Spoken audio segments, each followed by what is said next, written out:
بسم الله الرحمن الرحيم.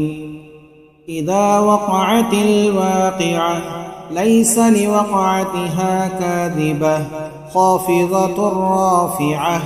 إذا رجت الأرض رجا وبست الجبال بسا فكانت هباء منبثا. وكنتم أزواجا ثلاثة فأصحاب الميمنة ما أصحاب الميمنة وأصحاب المشأمة ما أصحاب المشأمة. والسابقون السابقون أولئك المقربون في جنات النعيم.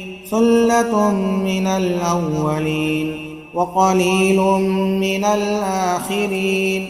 على سرر موضونة متكئين عليها متقابلين. يطوف عليهم ولدان مخلدون بأكواب وأباريق وكأس من معين. لا يصدعون عنها ولا ينزفون. وفاكهة مما يتخيرون ولحم طير مما يشتهون.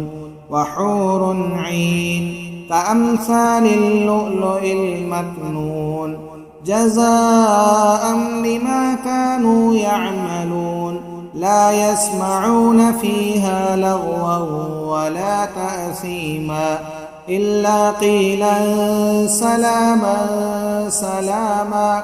وأصحاب اليمين ما أصحاب اليمين.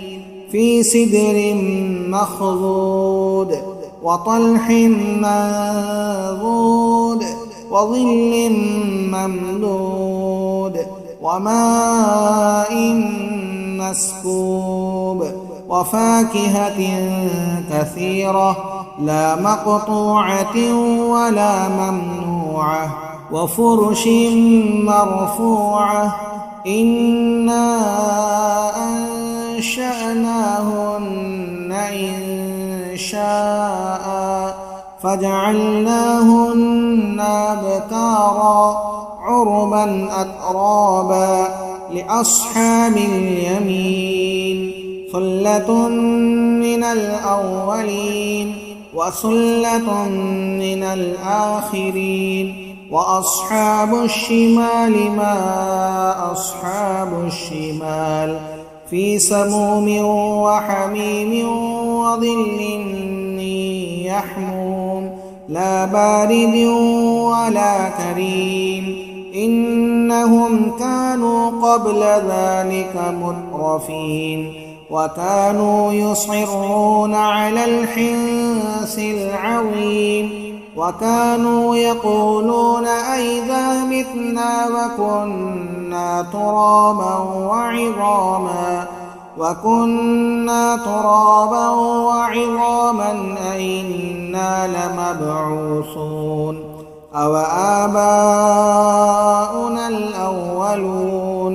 قل إن الأولين والآخرين لمجموعون إلى ميقات يوم معلوم.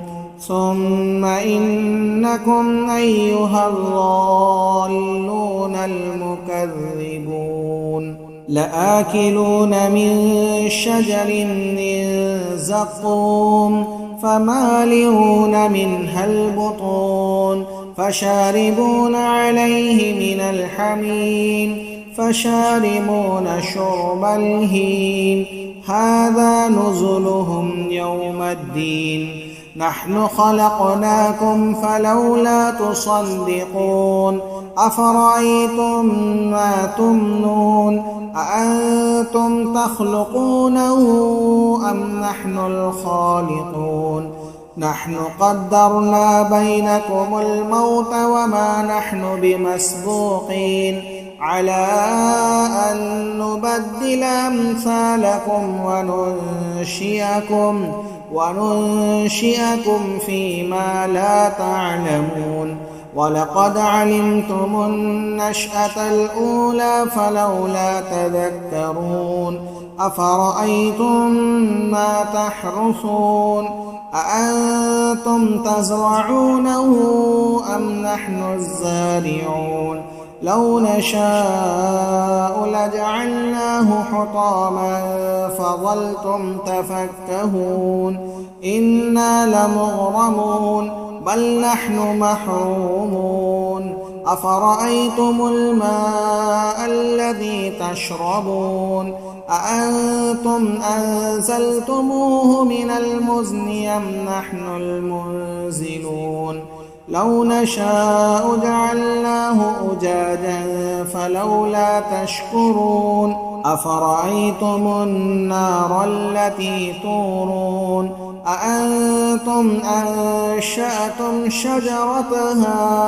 أم نحن المنشئون نحن جعلناها تذكرة ومتاعا للمقوين فسبح باسم ربك العظيم فلا أقسم بمواقع النجوم وإنه لقسم لو تعلمون عظيم إنه لقرآن كريم في كتاب مكنون لا يمسه إلا المطهرون تنزيل من رب العالمين أفبهذا الحديث أنتم مدهنون وتجعلون رزقكم أنكم تكذبون فلولا إذا بلغت الحلقوم وأنتم حينئذ تنظرون ونحن أقرب إليه منكم ولكن لا تبصرون فلولا إن كنتم غير مدينين ترجعونها إن كنتم صادقين فأما إن كان من المقربين فروح وريحان وجنة نعيم وأما إن كان من أصحاب اليمين فسلام لك من أصحاب اليمين وأما إن كان من المكذبين الضالين فنزل من حميم وتصلية جحيم إن هذا لهو حق اليقين فسبح باسم ربك العظيم.